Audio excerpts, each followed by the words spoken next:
All right, boys, so I'm going to give you a quick explanation of how I understand it based on what Jana told us. She's got to do some more numbers to give us the actual formulas that are built into our pay stubs because she didn't have those readily available and they were very confusing to explain.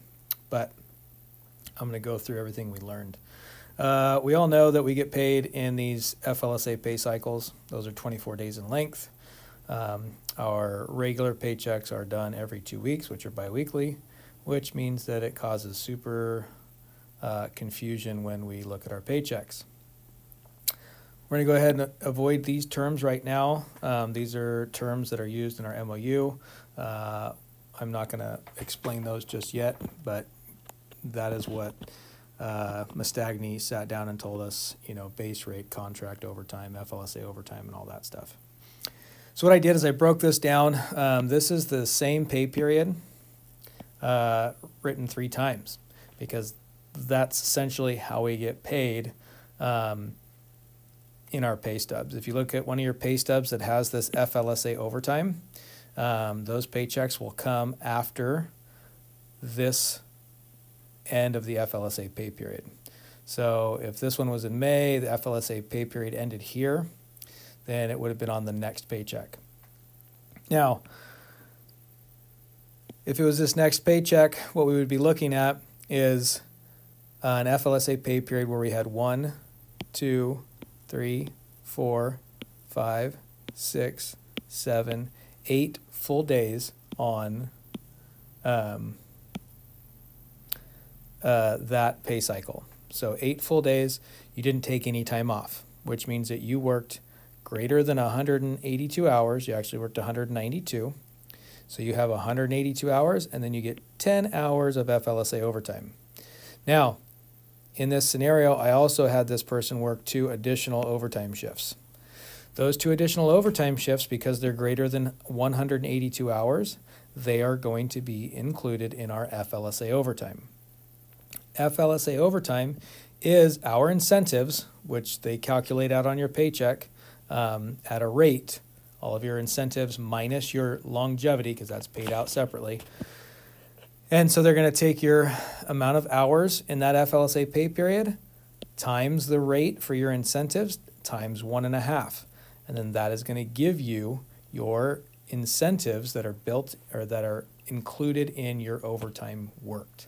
That is how we get incentives in our overtime. Now, if you end up taking a day off, that is going to subtract from your total hours. So if you take 24 hours off or 48 hours off and work overtime, you're fighting against your own incentives in your overtime. So be careful with that. Look ahead if you can. Obviously, we all can't, and it's going to happen, but it's pretty substantial. Just here, I'm using the numbers that they gave me as I am top step engineer, and I have 27.5 minus my longevity is 25% in incentives. So 2 overtimes gives me about $1,000 included in my overtime with my incentives. Then on that same pay scale or that same paycheck, you'll also see what they have listed as regular 24-hour fire. And this is just our base rate that they pay times the amount of shifts that we worked. So in this pay cycle, there was only 4 shifts, so 96 hours. They take that times your base rate and they give you that. That's because your incentives are paid out separately. So again, if you want to look at your incentives, scroll down to the bottom of your paycheck and look at your incentives. Overtime. Overtime is obviously very simple. It's your amount of hours that you worked in overtime times your base rate times 1.5, and that's how they come up with your overtime. So in this, no, I messed up. I should have, I didn't add this one here because this one actually wasn't in this pay period. So again, that's where it can get kind of confusing. The FLSA is going to cover everything from all of these, even if there's 2 or 3 pay periods. Your paycheck that you're currently in is only going to work in here. So that's why they do the overtime separately, and they give it to you at 1.5. And then they add the incentives into that FLSA overtime. One of the other questions we had for them was every once in a while we see this overtime FLSA over 64. Again, she didn't really have a great explanation for us, but it has something to do, she said, with when we work 3 days all in 1 week. So that gives us, that 72 hours. My assumption, based off of the numbers, is that you take 72 minus 64 and you get 8. She said it's written into your paycheck as 4 hours. You'll see a line item that says 4 hours overtime FLSA over 64, but it's at your base rate. And she said they do that because it's actually halftime, so it's 8 hours at halftime, and they just pay you out at 4 hours regular time. Why?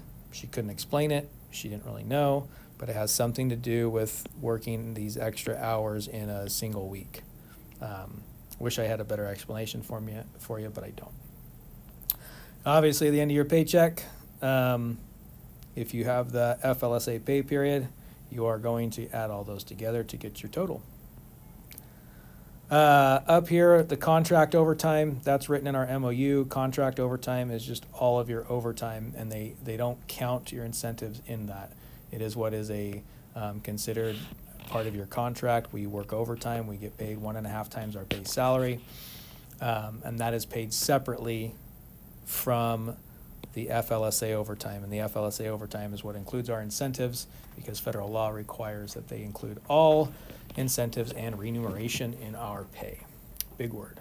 I don't really know what it means, but hope that helps. If you guys have any questions, feel free to reach out and ask. I hopefully will have an answer for you, or Will, or Abe, or Merritt. We're also there. Yeah, hopefully that makes sense. Have a good day.